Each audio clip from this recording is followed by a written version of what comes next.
If you came to me a couple weeks ago, after David Hogg had just been elected vice chair of the DNC and said, Tim, how long do you think it'll be until we get a major corruption scandal? To be honest, I would have been like, isn't this already one?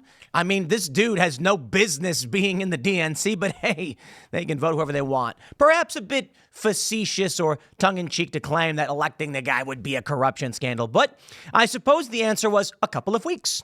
Because now David Hogg apparently has been using DNC insider information to promote his personal political action committee for which he draws a salary. So the answer to the question, how long until there is a corruption scandal, it was basically immediately. The moment the dude got access to the information, he was like, give me money. The Democrats are done. This is absolutely incredible to see what we are seeing. They're offering up nothing. The Republicans are cleaning house in the federal government. There are layoffs, and people generally like what they're seeing. I'm looking at these social media posts on these liberal podcaster platforms. I'm over on Reddit, and I like to read what the liberals are saying. And I saw this post from one particular liberal podcaster's platform, and they're like, are there any regular people out there who actually support of what Trump and Elon are doing? Yeah, most people. That's why they're doing what they're doing. Trump's kind of guy who wants you to love him. Now, don't get me wrong. I mean, he's got some personal motivations as well. But the actions that are being taken by Elon and Trump, and it's not really just Elon and Trump. There's a bunch of people in the Trump cabinet. It's popular. Look, when you go to the average American taxpayer and say, we're going to take money out of your paycheck every week. What for? Oh, gender studies in Pakistan. They usually get mad about that. But now on to the opposition. We know that Donald Trump won a popular vote. We know that his approval rating is above water. It's the best it's ever been in his political career. So people generally favor what he's doing. With the media coming out and the attacks against him, there's been a bit of a dip, but he's still doing really well. A lot of people have woken up, changed their news consumption habits, and they've realized they've been lied to the whole time by the Democratic establishment. Now, as for the likes of David Hogg, I mean, I got to hand it to him. He sees it for what it is. I've explained it. The Titanic hit the iceberg, man.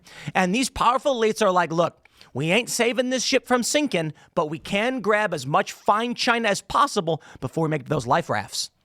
What David Hogg has done here is the embodiment of what the establishment was doing to this country. But now it's in your face because the Democratic Party imploded. Their ship is sinking. And David Hogg said, let me in, I'll save you. And as soon as they opened the door, he ran in and started just grabbing up fine china and then ran out the door.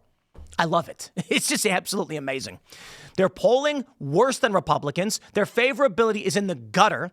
And this is the best that they can muster. My friends, it is a heck of a day. I'll say that. So let's read the news. But of course, before we do, head over to castbrew.com and pick up some delicious Cast Brew coffee. We've got 2 weeks till Christmas. If you like Phil Labonte, lead singer of All That Remains, dressed like Santa Claus, I know Christmas has long since passed, but hey, gingerbread coffee, it's still pretty good stuff. And of course, Ian's Graphene Dream. For whatever reason, y'all are buying it off the shelves. You know what it is? It's a snowball rolling down a hill. The more he sells, the more we're shocked that he's selling so much, the more everybody wants to try Ian's coffee. Low acidity. I think that's what it's all about. Homie sold 1,000 bags of coffee in a week. Before that, he sold 5,000 in a month. So it's slowing down a little bit, but it's still the best seller we have. I beg of you, my friends, you also have to buy Stand Your Grounds. You know, you can't just only buy Ian's coffee. You're making him rich, putting him through college, and you know he needs it. Let's read the news from the Post-Millennial. David Hogg under fire from fellow Democrats for using DNC contact list to fundraise for personal PAC. Quote, it's a stunning lack of judgment that's concerning to many people. I don't think it's a lack of judgment. I think it's a lack of, I don't know, just he doesn't care, right? It's a lack of connection. David Hogg, recently appointed as vice chairman of the Democratic National Committee, is facing criticism from within his own party for allegedly using DNC resources to solicit donations for his personal political action committee. The practice, while not against the rules, is being frowned upon by his critics within the party. According to a report by the New York Post, Hogg has sent fundraising messages to DNC contact lists, directing recipients to donate to his PAC, from which he reportedly earns over $100,000 per year. Woo! Let's go, buddy. You get yours. I got to be honest. If this dude from within is just ripping the DNC to shreds and gutting them, I ain't going to complain. Bravo, sir. One of the 8 messages sent to the DNC database read, David Hogg here. I was just elected DNC vice chair. This is a huge win for our movement to make the Democratic Party more reflective of our base. Youthful, energetic, and ready to win. The text includes a link to Hogg's Leaders We Deserve PAC. The move has sparked backlash among some party officials. One top Democrat reportedly told the New York Post, David Hogg, talk about living up to your name. Wow. Holy crap. A trough of DNC dollars all for him, and he doesn't seem to give an oink. Hogg, hogging it all. Wow, talk about a burn from the Democrats. Certainly not the most vulgar, but I'll take it. Hogg co-founded Leaders We Deserve in August 23 with a stated goal of electing young progressive candidates. Since then, he has personally earned more than $175,000 from the PAC. While his fundraising tactics don't violate official DNC rules, some officials claim it's an ethical issue. Quote, it's especially important for all Democratic national officials to focus on raising support for the party and not using their position to raise money for themselves or their personal political PACs. Another senior Democratic Party official said, it's a stunning lack of judgment that is concerning to many people. The 24-year-old was appointed as the party's vice chair less than 2 weeks ago. Hogg gained national attention for his activism against gun rights following the 2018 mass shooting at Marjorie Stone. We know what happened in Parkland. Hogg was a student. We get it. I mean, it's just very frustrating to be in a party in desperate need of increased accountability for our struggling leadership and watch someone who has never held accountable ascend to leadership, said Cameron Kasky, who was also a Stoneman Douglas survivor. Just absolutely incredible. Yo, after all this stuff went down, literally anybody with a brain recognized the lack of character and integrity of this David Hogg. As the story goes, I don't know if this is true. I'm not, my understanding is that David Hogg had left the school, and when he heard that the press was interviewing people, he jumped on his bike and ran full speed to start giving interviews to jam himself into the PR. Brilliantly done. Assuming it's true, it's been a long time, but I got to give it to this David Hogg guy. Y'all rag on him all day and night, but he knows what he's doing. He is sitting back, he's putting his feet up, and he's tricking liberals and Democrats into giving him large sums of money. It's incredible. Man, when I was 24, what was I doing at 24? I think I was unemployed. I had left the nonprofit industry. I had a couple grand in savings left over. And then, I was nowhere near as successful as this young man. Now, don't get me wrong. I have scruples, and I'm a fan of honor, so I wouldn't find myself in that position. I question the rest of you. How many of you, well, I got to be honest. I'm thinking of this question I'm going to ask. How many of you would gut and rip funding from Democrat voters for yourselves? A lot of people might say, yes, I would. The less money the Democrats have, the better off everyone is. So it's not like out of the hundreds of millions that they can muster up in an election cycle, a few 100,000 is going to move the needle. But hey, man, if this guy's in a leadership position and the leadership he's providing is just he's exploiting it for his personal gain, it's kind of like watching a bank robber go after, break into your, it's like watching a criminal break into your enemy's home. And you're like, oh, no, stop. I'm not, David, you do you. Because you're creating inner turmoil, chaos in the Democratic Party, a party that is already facing complete and inner turmoil. This is the death spiral of the Democratic Party. It's amazing. I guess my question for all of you guys can comment is, can the Democrats pull out of this tailspin? We talked about how if the Democrats won, they were trying to create a uniparty state. I know we largely look at the GOP and the Democrats as a uniparty, but Trump really came in and changed it. If the Democrats won, the Republicans would be iced out. Democrats would likely start winning because they'd give amnesty and other things to illegal immigrants, and they'd try and restructure and reshape how the rules of this country work. The funny thing is, with the Republicans winning, that may be the case. Just for the Republicans. We may actually get a one-party state, and it's not because Trump and the rest of his cabinet and his supporters are trying to destroy the Democratic Party, it's because the Democratic Party's been destroying itself, right? If we talk about how if Trump cleans up the voter rolls, if he cleans up if he gets a citizenship question on there, if the census is cleaned up, and we actually apportion properly without including illegal immigration, Democrats will have a hard time winning. Well, the reality is Democrats in their current iteration, if Trump were to say we're deporting all illegal immigrants, and that reshaped the congressional districts in the next census, Democrats could still moderate. And that's what the average Democrat wants. I got the polling. I'll pull it up for you. The average Democrat says you need to move more to the center and be more reasonable. You can see people like Jen Huger trying to do this. That being said, the current iteration of the Democratic Party is just in a death spiral. They can't shake woke politics. They're doubling down. They've got Elon derangement syndrome now. Elon isn't really doing that much. He's going into departments and he's looking at bloat and he's saying like, hey, we're wasting money. It's not like he's become a general who's marching troops into people's cities. He's doing administrative review. It's practically nothing. But these people have no means of reconciling, no means of moderating. They are spiraling. Poor Cameron Kasky. I got to hand it to him. He's always been particularly reasonable, but sorry, buddy. David Hogg has more. What's the word I'm looking for? He's ruthless. He is without ruth. Anyway, Hogg responded to the report by saying he was not doing any I love this guy. Yo, David, look, you guys can rag on David Hogg all you want, but the guy's got balls to go into the DNC, take their contact list information, immediately send it out saying, give me the money instead. And then when the press is like, what are you doing? He goes, no interviews. Man, this guy's got balls. I like it.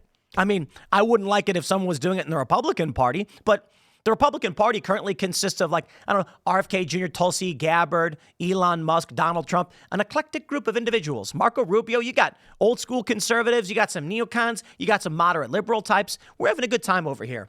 David Hogg, whether he realizes it or not, destroying the Democrat brand and enriching himself is good for us.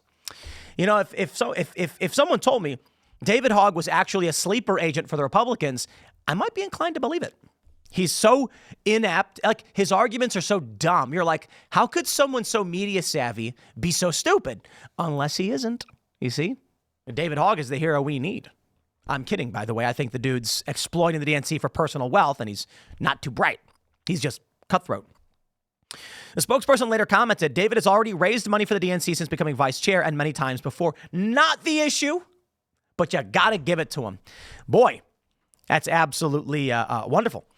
Some Dems already turning on Hogg 2 weeks into DNC vice chair gig. Yeah, this is basically the same story. Well, my friends, this is a story we got from January 31st. The DNC's outgoing chair says Democrats should have stuck with Joe Biden in 2024. They should have.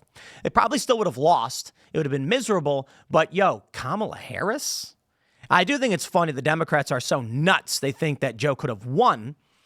I think they should have stuck with Joe simply because, he was going to lose, but at least they would have maintained the tiny shred of dignity they had left. Not that there was much, but Kamala Harris, man, Democrats just basically said the party's over.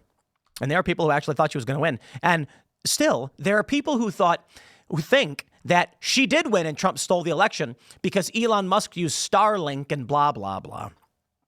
Here we go.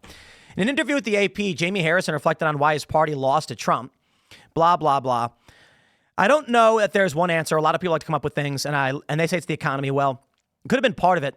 I think every state had their own little nuance. In Michigan, the Palestinian issue played something up here. The gap in which she lost wasn't huge, but when you add up the little pockets where it is, some people because of Gaza, some people because of the economy, some people because she was a woman. And I think in many of those states, those little nicks here and there add up to how she lost. Blah, blah, blah. You know what, man? I just saw Captain America, Brave New World, and not bad. Not that the Marvel movies are cinematic masterpieces. I gave it a 6.5 and said it was very enjoyable. And trust me, I'm going somewhere. This is related. And, people were like, 6.5 is enjoyable. I'm like, yeah, 6.5 is a C+. You know what I mean? I think it's good, not great.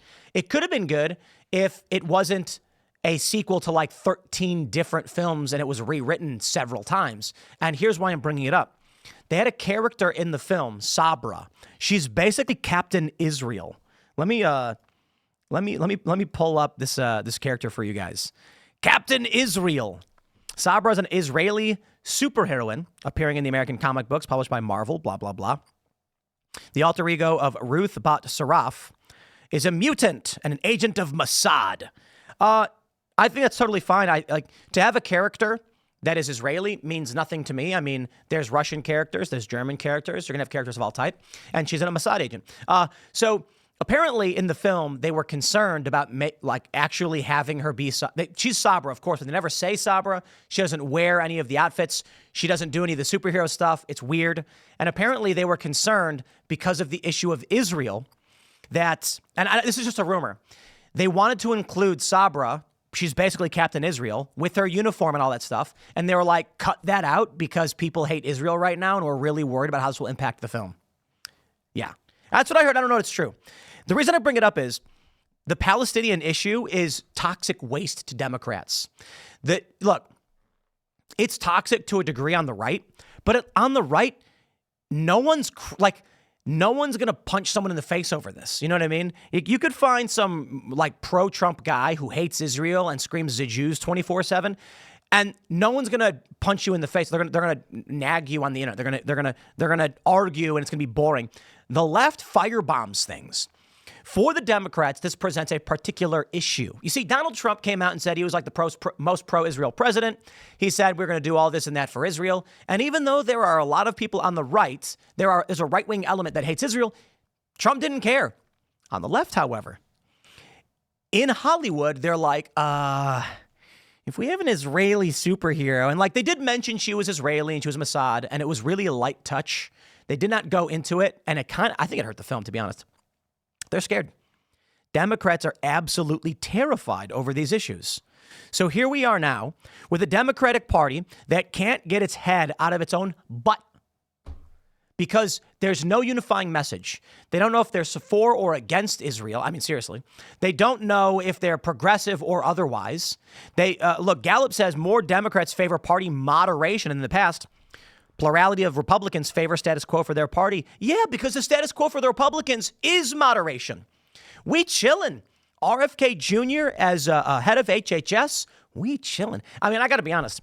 Elon Musk going in and doing this Doge stuff is fantastic. He went in there and he found, there are 300-year-old Social Security recipients.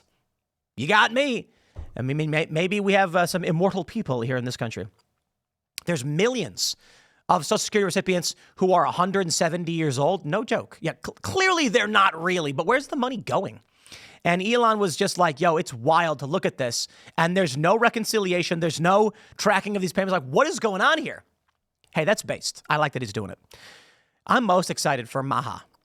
RFK Jr. at AHS, I am most excited for because we are a fat and lazy nation. And it's about time RFK Jr. came in and said, we're banning everything. Just take it all away. No more candy. Everyone's got to eat vegetables. I'm kidding, by the way, but you get my point. A healthy nation is a strong nation. And it's really funny because I ordered 1,000 Pop-Tarts. And today I think we're filming for the Boonies. We're going to butter Pop-Tarts and we're going to make Pop-Tart ice cream sandwiches. Because, look, man, just because I'm saying we should be healthy doesn't mean every so often you can't have a treat or make something silly for entertaining content. I don't recommend people make Pop-Tart ice cream sandwiches every single day, but it's going to be fun. Now, I'm a responsible individual. I exercise, I eat the best I can, and I'm constantly trying to find ways to improve my health. I've done like elimination diet type stuff. I've tried certain diets, exercise all the time. I found the obvious thing, I know it's kind of obvious to everybody, sleep is all that matters. For a lot of people who are morbidly obese, really, the answer may be you're not getting enough sleep. It's not the only thing. Some people eat too much, some people don't exercise. But if you're eating and exercising and you're like, I still struggle with weight loss, you're probably not sleeping enough. For real, you got to sleep.